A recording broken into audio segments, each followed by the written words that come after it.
అనకాపల్లి జిల్లాలో నక్కపల్లి దగ్గర metal and Nippon steel ఒక జాయింట్ వెంచర్ స్టీల్ ప్లాంట్ ని ప్రారంభించడం జరిగింది. దీనికి ముఖ్యమంత్రి గారితో సహా మొత్తం మంత్రులంతా వెళ్లి కొబ్బరికాయ కొట్టడం జరిగింది. ఇది చాలా గొప్ప స్టీల్ ప్లాంట్ అని, దీన్ని తీసుకురావడంలో లోకేష్ గారి కృషి ఉందని, ఇది ఒక మణిహారం అని, స్పీడ్ ఆఫ్ బిజినెస్ కి ఇది నిదర్శనమని చాలా గొప్పగా దీని గురించి చెప్పుకోవడం జరిగింది. ఈ ప్లాంట్ కి 5,500 ఎకరాలు భూమి ఇవ్వడం జరిగింది, అందుకు బదులుగా ఇవ్వటం జరిగింది. అంతేకాదు ఈ ప్లాంట్ కి 18% జీఎస్టీ ఉంటే దాంట్లో 9% సెంట్రల్, 9% స్టేట్ జీఎస్టీ ఉంటే 15 సంవత్సరాల పాటు 9% స్టేట్ జీఎస్టీకి మినహాయింపు కూడా ఇచ్చారు. ఎలక్ట్రిసిటీ సబ్సిడీ ఇదే నెలకి 350 కోట్లు చేస్తుందని ఒక అంచనా.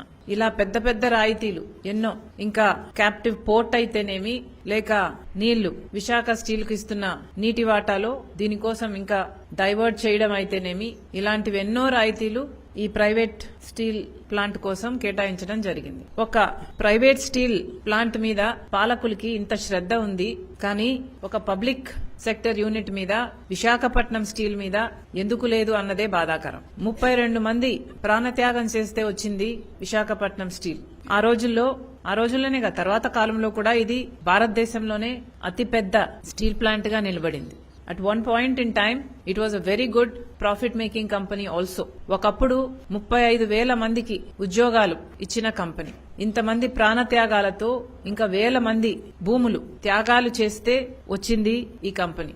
ఇప్పటి వరకు కూడా దీనికి జరగాల్సిన న్యాయం జరగనే లేదు. మరి పక్కనే ఒక ప్రైవేట్ స్టీల్ కంపెనీకి ఇంత ప్రేమ చూపిస్తున్నారే కేంద్ర రాష్ట్ర ప్రభుత్వాలు, మొత్తం అందరూ దిగొచ్చారు, అన్ని వరాలు కురిపించారు. కనీసం కేంద్ర మంత్రి వచ్చిందేమో మిట్టల్ స్టీల్ ప్లాంట్ కోసమే, కాకపోతే పక్కనున్న విశాఖపట్నం స్టీల్ కు పోకపోతే మళ్ళీ అదొక ఇష్యూ అవుతుంది అని కేవలం ఫర్ నేమ్ సేక్ నామమాత్రంగా మాత్రమే అక్కడికి వెళ్లి రావాలి అనుకున్నారు.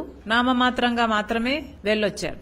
కనీసం ముఖ్యమంత్రి గారైతే పోను కూడా లేదు. పోనీ మైనింగ్ మినిస్టర్ గారు వెళ్లారు, ఏదైనా ఒక్క హామీ అయినా ఇచ్చారా, ఒక్క అష్యూరెన్స్ అయినా ఇచ్చారా అని చూస్తే విశాఖపట్నం స్టీల్స్ కి ఉన్న ఇన్ని డిమాండ్లలో ఒక్కటంటే ఒక్క దాని మీద కూడా స్పందించనే లేదు. ఎందుకని? కేంద్రానికైనా రాష్ట్రానికైనా కూటమి సర్కార్కైనా ప్రైవేట్ కంపెనీ మీద చూపిన అంత ప్రేమలో కనీసం పావు వంతైనా పబ్లిక్ సెక్టర్ యూనిట్ మీద, ఈ విశాఖపట్నం స్టీల్ మీద, ఆంధ్ర రాష్ట్రానికి తలమానికం మీద ఎందుకు చూపలేదు? ప్రైవేట్ కంపెనీకి నిజమైన తల్లి ప్రేమ చూపుతూ విశాఖపట్నం స్టీల్ కి సవతి తల్లి ప్రేమ ఎందుకు అని అడుగుతున్నాం.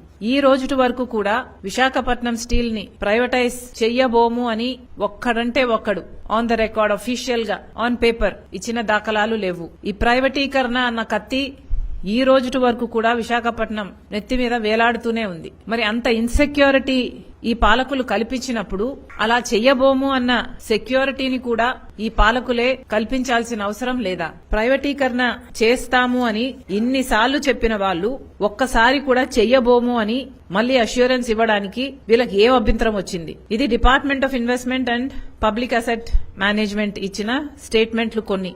అంటే దీపం 4th February 2021 లో ఇచ్చిన ఒక నోటులో పబ్లిక్ సెక్టర్ యూనిట్స్ ని ప్రైవేటైజ్ చేయడానికి పూర్తిగా ఆమోదం తెలుపుతూ ఒక స్టేట్మెంట్ ఇచ్చారు. ఇది February 2021. ఆ తర్వాత అదే దీపం department of investment and public asset management వాళ్ళు January 2024 లో మళ్లీ ఒక స్టేట్మెంట్ ఇచ్చారు. ఏ మార్పు లేదు, ప్రైవేటీకరణ చేసే విషయంలో ఆ నిర్ణయంలో ఏ మార్పు ఉండబోదు అని మళ్లీ ఒక స్టేట్మెంట్ ఇచ్చారు. మళ్లీ అదే దీపం 18th March 2025 subject mentioned above to say that there is no change as on date in the decision of the cabinet committee by cabinet committee of economic affairs. మళ్ళీ ఇది ఎప్పుడు? March 2025. ఇది ఆఖరణ ఇచ్చారు. అంటే ఇన్ని సంవత్సరాలుగా ప్రైవేటీకరణ చేస్తాము, ప్రైవేటైజేషన్ ఇమినెంట్ అని చెప్తున్న వాళ్ళు ఆఖరిన 2025 లో కూడా ఈ మాట చెప్పారు. ఈ మాట ఒకసారి చెప్పింది కాదు, పదే పదే చెప్పారు అని కూడా మీకు 3 డిఫరెంట్ స్టేట్మెంట్స్ లో చూపించడం జరిగింది. మరి కేంద్ర ప్రభుత్వం బీజేపీ అధికారంలో వచ్చినప్పటి నుండి ఇన్ని స్టేట్మెంట్స్ ద్వారా దీన్ని ప్రైవేటైజ్ చేస్తున్నాము అని చెప్తున్నారు. కానీ ఒక్కసారి కూడా ఒక్కరు కూడా ఏ మంత్రి అయినా, నిన్న వచ్చిన మైన్స్ మినిస్టర్ అయినా ఒక్కసారి కూడా చెయ్యబోము అన్న మాట ఇక్కడ చెప్పలేదు, పార్లమెంట్ లో చెప్పలేదు. ఈ department of investment and public affairs management ద్వారా చెప్పలేదు. ఎందుకు అని అడుగుతున్నాం. ఇది ప్రైవేటైజ్ చేస్తే మన రాష్ట్రానికే కాదు, ఇది దేశానికే నష్టం. కానీ ఇంత ఇన్సెక్యూరిటీ కలిగించిన వీళ్లు కనీసం మళ్లీ అష్యూరెన్స్ ఇవ్వాలి అన్న ఇంగితం కూడా లేకపోయింది. ఇన్నిసార్లు మోడీ గారు మన రాష్ట్రానికి వచ్చారు, ప్రత్యేక హోదా దగ్గర నుంచి ప్రతి విషయంలో మనకు అన్యాయమే చేశారు. ఒక్కటంటే ఒక్క మాట కూడా ఇంతవరకు విభజన హామీలలో నిలబెట్టుకున్న దాఖలాలు లేవు. ఇప్పుడు ఒక మంత్రి, కేంద్ర మంత్రి, బీజేపీ తరపున ఉన్న మంత్రి వచ్చి కూడా తూతూ మంత్రంగా వచ్చామా స్వీట్ తిని పోయామా అన్నట్టుగా వచ్చిపోయారు తప్పితే ఏ ఉపయోగమూ లేదు. అదే పక్కన private Mittal and Nippon steel కి ఎంత ఉత్సాహంగా, ఎంత ఎగ్జైటెడ్ గా, ఎంత ఎంతూసియాజం కనిపించింది. దాంట్లో ఒక్క వీసంతైనా దీని మీద శ్రద్ధ మీకు ఎందుకు లేదు అని అడుగుతున్నాం. విశాఖపట్నం స్టీల్ ఎందుకు మీకంత చిన్న చూపు అని అడుగుతున్నాం. విశాఖపట్నం స్టీలు ఎన్నో డిమాండ్స్ తో ఎప్పటి నుండో కేంద్ర రాష్ట్ర ప్రభుత్వాలతో ఈ డిమాండ్స్ అప్రూవ్ చేయించుకోవాలని ప్రయత్నం చేస్తూనే ఉంది. ఎందుకంటే అదొక మంచి ప్లాంట్ కాబట్టి, దానికి కావాల్సిన కొంచెం ప్రోత్సాహం ఇస్తే అది ఒక ప్రాఫిట్ మేకింగ్ కంపెనీగా అయ్యే అవకాశాలు ఉన్నాయి కాబట్టి, ఎందుకంటే ఇంతకు ముందు అలా జరిగింది కాబట్టి. At one point in time it was a great profit making company. మళ్లీ ఆ స్థితికి రావాలి అని వాళ్ళు చేస్తున్న న్యాయమైన డిమాండ్లలో ఒక్కటంటే ఒక్కటైనా నెరవేర్చారా? సేల్లో విలీనం చేయమని ఎప్పటి నుంచో అడుగుతున్నారు. స్టీల్ అథారిటీ ఆఫ్ ఇండియాలో విశాఖపట్నం స్టీల్ ని విలీనం చేస్తే అసలు ఏ గొడవ ఉండదు, మాకు సెక్యూరిటీ ఉంటుంది, మా జాబ్స్ కి సెక్యూరిటీ ఉంటుంది, కంపెనీకి అష్యూరెన్స్ ఉంటుంది, ప్రైవేటీకరణ కాబోదు అన్న అష్యూరెన్స్ ఉంటుంది. దయచేసి చెయ్యండి, సెయిల్లో దీన్ని భాగం చేయండి అని ఎన్నిసార్లు ఎంత మందిని వీళ్ళు అడిగినా కూడా మొత్తం అంతా బూడిదలో పోసిన పన్నీరే. ఒక్కడంటే ఒక్క నాయకుడు కూడా వీళ్ళకి కావాల్సింది ఇంతవరకు చెయ్యలేదు కాదు కదా, కనీసం ప్రయత్నం కూడా చెయ్యలేదు. క్యాప్టివ్ మైన్స్ అయినా ఇవ్వండి, కనీసం సెయిల్లో విలీనం చేయకపోతే కనీసం క్యాప్టివ్ మైన్స్ అయినా ఇవ్వండి అంటే ఈ రోజు వరకు కూడా క్యాప్టివ్ మైన్స్ ఇవ్వలేదు. ఎక్కడైతే ఈ బైలా డిల్లా అనే ఛత్తీస్గఢ్ మైన్స్ ఏదైతే ఇప్పుడు విశాఖపట్నం స్టీల్స్ కి ఐరన్ ఓర్ సప్లై చేస్తునిందో అదే బైలడిల్లా నుంచి కొత్త ప్లాంట్ కి క్యాప్టివ్ మైన్స్ ఇచ్చారు తప్పితే విశాఖపట్నం స్టీల్ కి ఇవ్వాలి అన్న ఆలోచన మీకు ఎందుకు రాలేదని అడుగుతున్నాం. ఎప్పటి నుంచో అడుగుతున్నారు కదా, మరి ఎప్పటి నుంచో అడుగుతున్న ఈ డిమాండ్ ని మీరు బైపాస్ చేసి ఒక ప్రైవేట్ కంపెనీకి ఎలా కేటాయించగలిగారు? ప్రిఫరెన్స్ ప్రకారము, ఆర్డర్ ఆఫ్ డిమాండ్ ప్రకారం చూసుకున్నా, ఎట్లా చూసుకున్నా విశాఖపట్నం స్టీల్ ని ఈ మిట్టల్ స్టీల్ ఎలా బైపాస్ చేసింది, ఎప్పుడు బైపాస్ చేసింది, ఎలా బైపాస్ చేయనిచ్చారు? అసలు మీకు ఏ హక్కు ఉందని? కేవలం అధికార దుర్వినియోగం తప్పితే, అధికార మదం తప్పితే, మేము ఇష్టం వచ్చినట్లు చేసుకోవచ్చు అన్న అహంకారం తప్పితే మీరు విశాఖపట్నం స్టీల్స్ కి క్యాప్టివ్ మైన్స్ ఇవ్వాలి అన్న డిమాండ్ ఎప్పటి నుంచో ఉంది. అది చెయ్యకుండా మీ ఇష్టం వచ్చినట్టుగా మీ రాజకీయ అవసరాల కోసం, మీ స్వార్థం కోసం, మీ కమిషన్ల కోసం అదే బైలడిల్లా మైన్స్ ని మీరు ఒక ప్రైవేట్ స్టీల్ కంపెనీకి కేటాయించారు. ఇది న్యాయమేనా? ప్రజలు గమనిస్తున్నారు, మీరేం చేస్తున్నారు అని ప్రజలు గమనిస్తున్నారు. This is definitely not right. అక్కడి నుంచి వీళ్లకు క్యాప్టివ్ మైన్స్ లేవు కాబట్టి విశాఖపట్నం స్టీల్ కి కనీసం 6,000 రూపాయలు ఎక్కువ టన్నుకు పెట్టి కొనాల్సి వస్తుంది. దాంతో ఇన్ని సంవత్సరాలు ఇంత అధిక భారం అయ్యి ఇప్పటికీ దాదాపు 20,000 కోట్ల రూపాయలు అప్పుల్లో ఉంది. My numbers may be a little this way or that way, but అప్పుల్లో ఉంది. దానికి కారణం ఏమిటి అని చూస్తే ఇదే.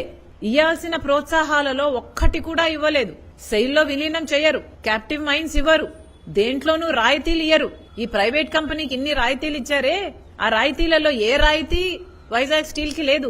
3 సంవత్సరాలు మాత్రమే ట్యాక్స్ హాలిడే మాకు ఇయ్యండి అని ఎప్పటి నుంచో అడుగుతున్నారు. ఇప్పుడు 15 సంవత్సరాలు స్టేట్ జీఎస్టీ ఎలాగైతే మిట్టల్ స్టీల్ కి రాయితీ ఇచ్చారో అలాంటి రాయితీ వైజాగ్ స్టీల్ కి ఎందుకు ఇవ్వకూడదు? వీళ్ళు అడిగిందల్లా 3 సంవత్సరాలే, కనీసం అదైనా ఇచ్చారా? ఇప్పటి వరకు దానికి కూడా దిక్కులేదు. సమాధానం చెప్పాల్సిన అవసరం ఉంది. బీజేపీ అయినా, రాష్ట్ర ప్రభుత్వం అయినా, కూటమి సర్కారు సమాధానం చెప్పాల్సిన అవసరం ఉంది. మైన్స్ కేటాయింపుల విషయంలో అయితేనేమి, ఈ ట్యాక్స్ హాలిడేలో అయితేనేమి ప్రజలకు సమాధానం చెప్పాల్సిన అవసరం ఉంది. మిట్టల్ మీద మీకు ఎందుకంత ప్రేమ? విశాఖపట్నం స్టీల్ మీద ఎందుకంత సవతి తల్లి ప్రేమ?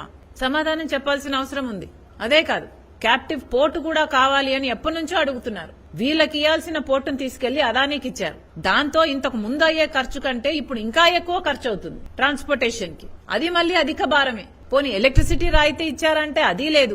ఒక్క రకంగా కూడా సహాయం చేయలేదు, ఒక్క రకంగా కూడా ఆదుకోలేదు. మొన్న ఇచ్చామంటున్నారే 11,500 కోట్ల రూపాయలు సహాయము, అది కూడా ఒక చేత్తో ఇచ్చారు, ఒక చేత్తో తీసుకున్నారు. అది కూడా విడతలుగా ఇచ్చారు. కానీ మొత్తం డబ్బులు కూడా ప్లాంట్ అభివృద్ధి కోసం వాడలేదు. అప్పులుగా ఇచ్చారు, మళ్ళీ అప్పులు తీసుకుంటున్నాం అన్నట్టుగా రాయితీగా ఇచ్చారు, లోన్స్ ఉన్నాయి కట్టాలి అని అది వెంటనే తీసుకున్నారు. అసలు కొన్ని గంటల టైం కూడా ఇవ్వలేదు.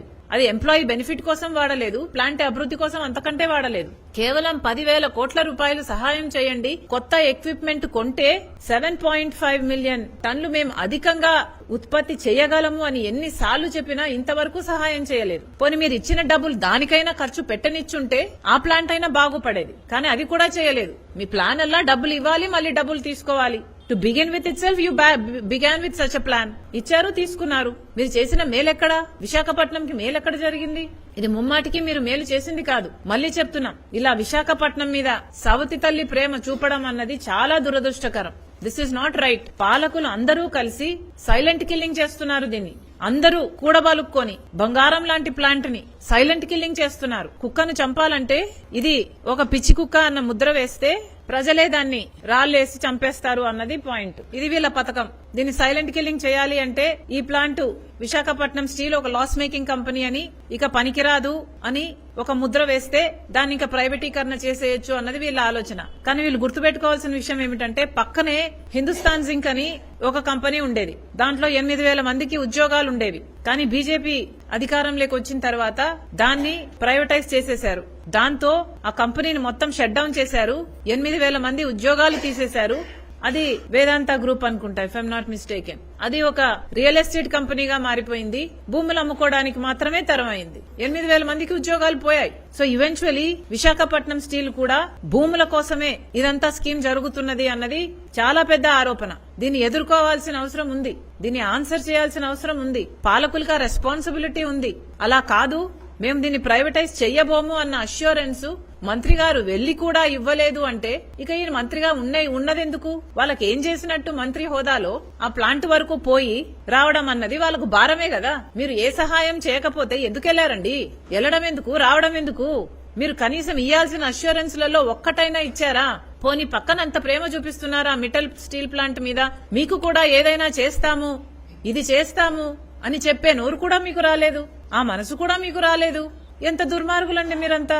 ఇంత అన్యాయం చేస్తారా? పైగా పొగడ్తలు. చంద్రబాబు గారంట దురందరంట మిట్టల్ స్టీల్ ప్లాంట్ కి. ఏంటది? చంద్రబాబు గారు ఈ మిట్టల్ స్టీల్ ప్లాంట్ కి మీరు దురందర్ అయితే మీరు వైజాగ్ స్టీల్ ప్లాంట్ కి కల్నాయక్ గా అయ్యారు. ఏం చేయాలనుకుంటున్నారండి? ఇది మన ప్లాంటు, ఇది వైజాగ్ స్టీల్ ప్లాంటు, ఇది ప్రజల ప్రాజెక్టు, ప్రజల ప్లాంటు. ఒక ప్రైవేట్ స్టీల్ ప్లాంట్ మీద అంత ప్రేమ చూపిస్తున్నారు.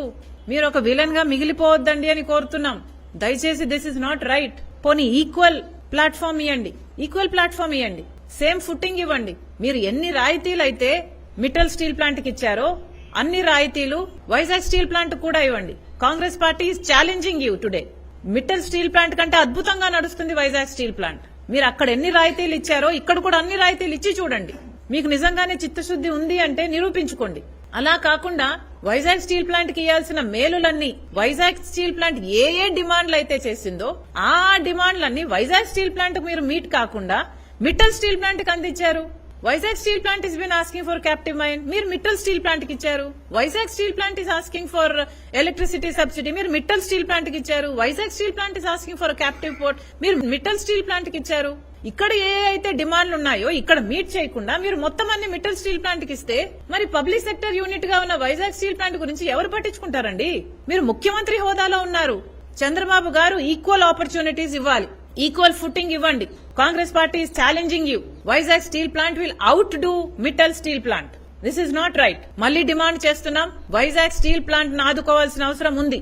కేంద్ర రాష్ట్ర ప్రభుత్వాలు వెంటనే సేల్ లో విలీనం చేయాలని కాంగ్రెస్ పార్టీ డిమాండ్ చేస్తుంది. లేదా ఎట్లా అయితే మీరు అక్కడ క్యాప్టివ్ మైన్ ఇచ్చారో అలాగే విశాఖపట్నం స్టీల్స్ కూడా ఇవ్వండి. ఇప్పటి వరకు భూములు ఇచ్చిన వాళ్లలో ఇంకా 7,500 మందికి ఉద్యోగాలు కూడా ఇవ్వలేదు. వాళ్ళ పరిస్థితి ఏమిటో కూడా ఇప్పటికి కూడా అర్థం కాని అగమ్య గోచకరంలో ఉన్నారు. వాళ్ళకి అర్థం కూడా కావటం లేదు. ఇంకా వస్తాయో రాదో అని కూడా అనిపిస్తుంది. ఎందుకంటే ఉన్న వాళ్ళకు కూడా ఉద్యోగాలు తీసేస్తున్నారు. ఒకప్పుడు 34,000 ఎంప్లాయీస్ ఉంటే ఈ రోజు కేవలం 17,000 మంది మాత్రమే ఉన్నారు. అంటే కట్టింగులు చేసుకుంటూ ఇప్పుడు ఉన్న వాళ్ళకు కూడా విభాగాలుగా దాన్ని డివైడ్ చేసి అది కూడా కాంట్రాక్ట్ బేసిస్ మీద ఇచ్చేస్తున్నారు. This is not right. ఇంతమంది ఉసురు మీకు అవసరం లేదు. దయచేసి విశాఖపట్నం స్టీల్ ను కాపాడాలని కాంగ్రెస్ పార్టీ చంద్రబాబు గారిని కూటమి సర్కార్ ని డిమాండ్ చేస్తుంది.